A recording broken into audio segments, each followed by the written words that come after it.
अस्सलाम वालेकुम नाज़रीन, मां आहियां शुएब अली उमरानी ऐं तव्हां ॾिसी रहिया आहियो BR टाइम न्यूज़। सभ खां पहिरियां शामिल कंदासीं हीअ रिपोर्ट। PDM जनवरी जे आख़िरी हफ़्ते में इस्लामाबाद ॾांहुं लॉन्ग मार्च करण जो ऐलान करे छॾियो। मीनारे पाकिस्तान ते बि हर हाल में जलसो करण जो फ़ैसिलो।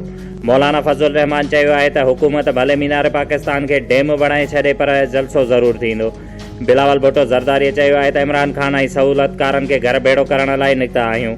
अपोज़िशन हिक पेज ऐं हिक स्टेज ते आहे। मरियम नवाज़ चयो आहे त जलसे जो हंधु तब्दील न थींदो, मीनारे पाकिस्तान ते ई जलसो कंदासीं। हुकूमत खे घर भेड़ो करण जो आईनी तरीक़ो मौजूदु आहे। सियासी डायलॉग जी जाइ पार्लियामेंट आहे, जिते अपोज़िशन खे जवाबु ॾियण लाइ तयारु आहियां। वज़ीर आज़म इमरान ख़ान सियालकोट में ॻाल्हाईंदे चयो त मुख़ालिफ़ धुर बेइतमादी रिथ पेश करणु चाहे थी।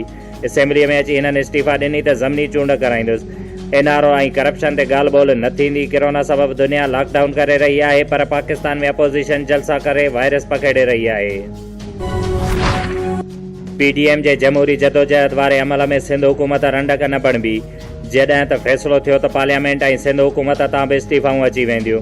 सिंध जे सुतसमा वारे वज़ीर नासिर हुसैन शाह चयो आहे त इस्तीफ़ाऊं तहरीक इंसाफ़ वांगुरु ड्रामेबाज़ी न हूंदियूं, असां वापसि न वठंदासीं।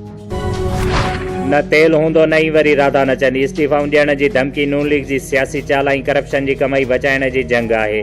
पंजाब जे वॾे वज़ीर जी ख़ासि मुआविन फिरदौस आशिक़ अवाण जो बयान। वफ़ाक़ी वज़ीर फवाद चौधरीअ चयो आहे त मौलाना फज़लुर रहमान ऐं मरियम बीबी जेको चाहिनि था उहो थियणो न आहे।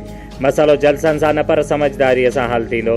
इस्तीफ़ाउनि जो ज़िक्र रुगो मीडिया ते थी रहियो आहे। का बि इस्तीफ़ा क़ौमी असेंबलीअ जे सेक्रेटरीएट खे न आहे पहुती। PDM जे तर्जुमान मियां इफ़्तिख़ार चयो आहे त हुकूमत PDM जे जलसे खे रोकण लाइ मीनारे पाकिस्तान खे तालाब में तब्दील करे छॾियो आहे। DJ भट्ट जी गिरफ़्तारीअ सां साबित थी वियो त हुकूमत जलसनि खां केतिरी ॾिनल आहे। हुक्मराननि खे घर भेड़ो करे सुख जो साहु खणंदासीं।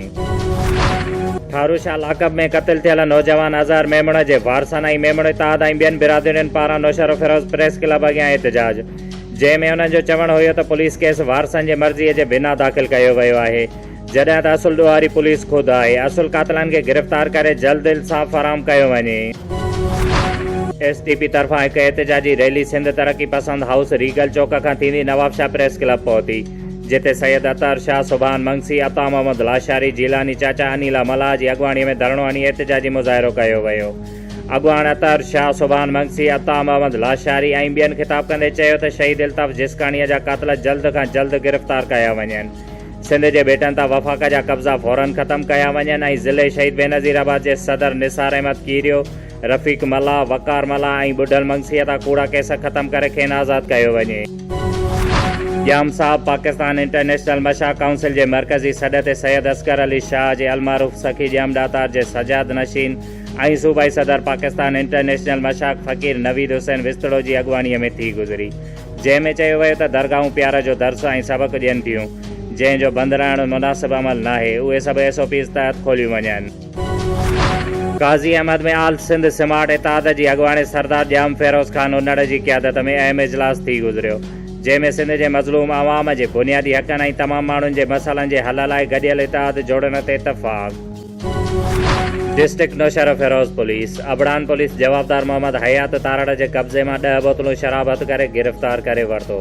शुएब अली उमराणीअ खे ॾींदा इजाज़त। वधीक ख़बरुनि ऐं अपडेट्स लाइ ॾिसंदा रहो BR टाइम न्यूज़।